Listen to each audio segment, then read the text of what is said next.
Hello, welcome back to Phil's Camping Reviews. I'm Phil. Here we are, day 2, in continuation from the video that I filmed a couple of days ago, and I think it was uploaded yesterday, not too sure. I think today's Saturday.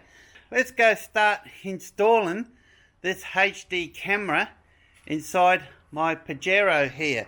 So right now, first thing I'm going to do is I am going to route this cable in the front of my car. Sitting inside my Pajero on a nice cool morning. I'm wearing a jumper.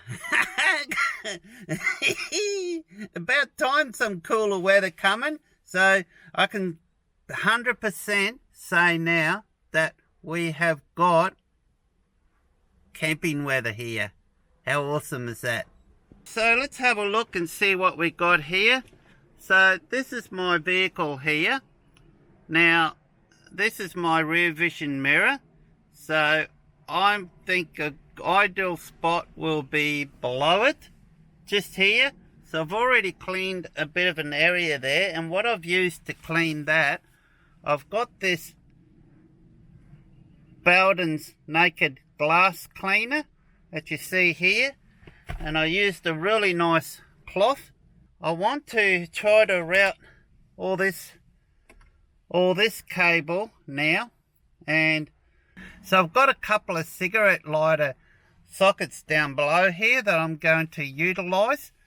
So I'm going to try to run the cable in behind here and up along here, and then we'll run under the carpet here.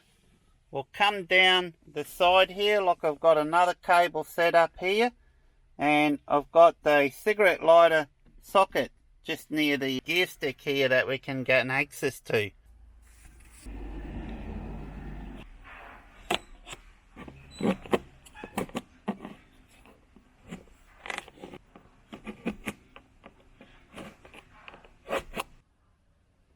As you can see, you cannot see that cable anymore. It has been routed right along the top on the inside, straight to the middle here. And now I'm just going to find a mounting point on the glass here. Now according to the instructions, it says to use this electrostatic bit of card here, which is sticky on one side.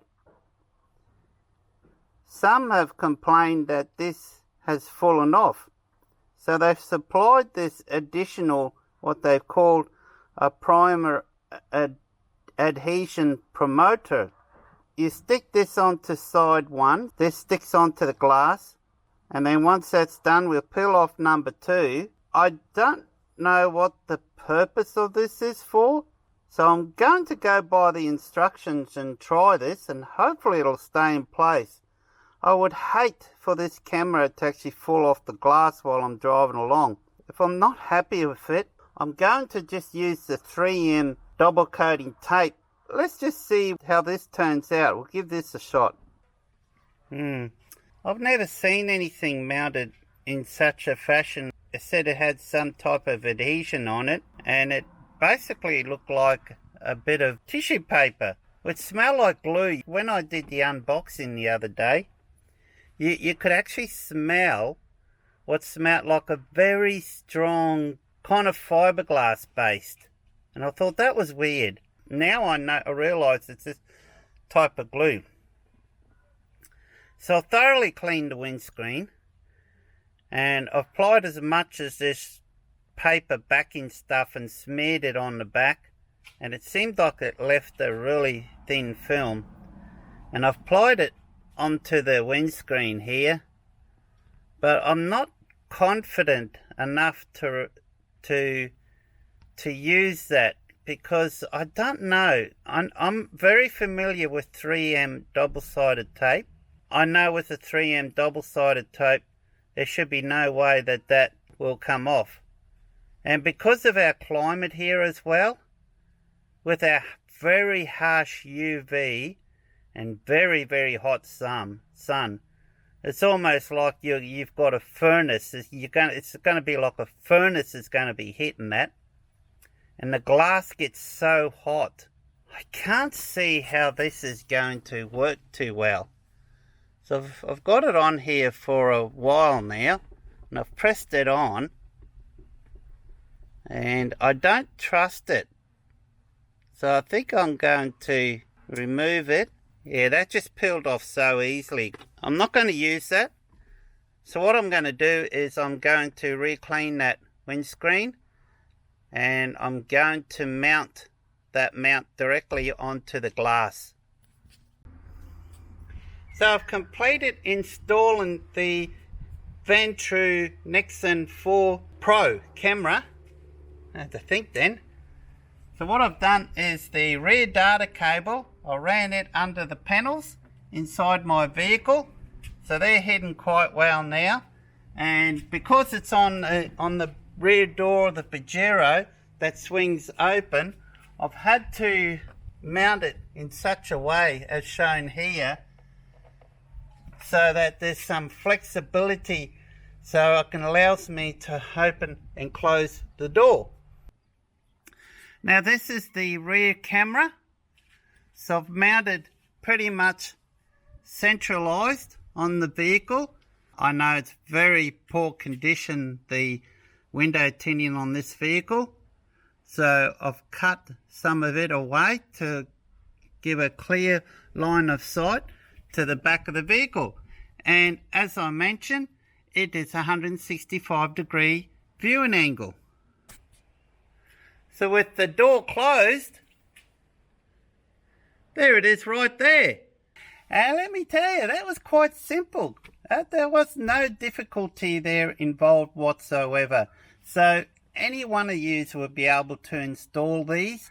The Vantrue are kind enough to supply some of the tools to assist you in installing and getting these cables in behind your panels inside the vehicle. And let me tell you, without that tool, it would have been very difficult. So that is a very handy tool to keep. So I would not throw it away. I'm going to keep that inside my vehicle all the time now, and I'm going to use it when I need to fasten more cables. And believe me guys, I actually do have a couple of cables. You've probably seen a few hints of them as I was installing this one. I do have a couple of cables that I do need to hide and mount them in behind the panel. So I'm going to use that tool to do that. That way I've got no cables within view.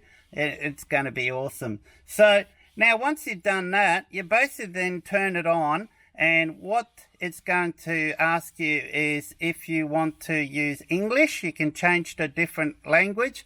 Now I've already done that guys, so I had to do that because I wanted to see the viewing angle before I permanently mount it onto the screen of the glass. And that's advisable to do. First thing you're going to do is you need to download the Vantrue app. So there is a Vantrue app.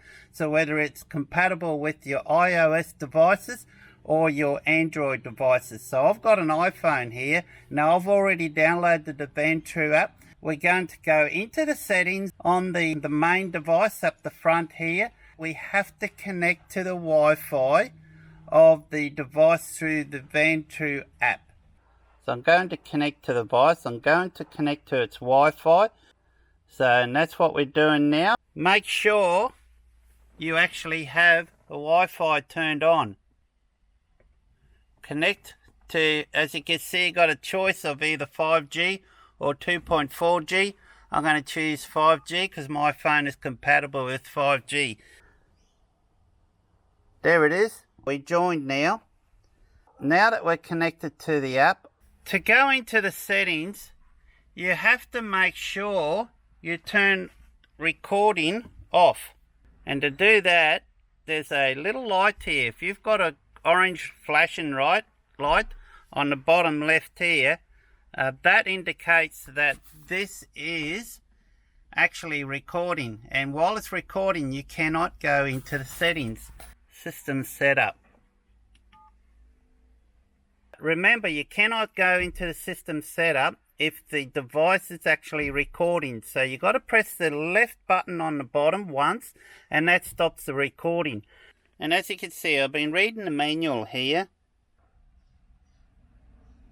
I thought you're able to connect this onto the internet via the app to update the firmware. I saw someone do this on an overseas version. They went into the settings and updated the firmware on this. But this one here appears not to be the case. So I'm going to read through a little bit further in case I'm missing something, if there's another way to update the firmware. But it appears for us here in Australia, there is no way for us to update the firmware. So whatever firmware it arrives in, we are pretty well stuck onto that. Now, unless I find something here that proves otherwise, give me a chance. I need a few days to drive around, gather some recordings, and then the next video I'm going to show you this in action. And wait till you see some of the features on this. I reckon it's awesome. So till then, guys, cheers and be kind, everyone. Put a like on the video and see ya. Bye.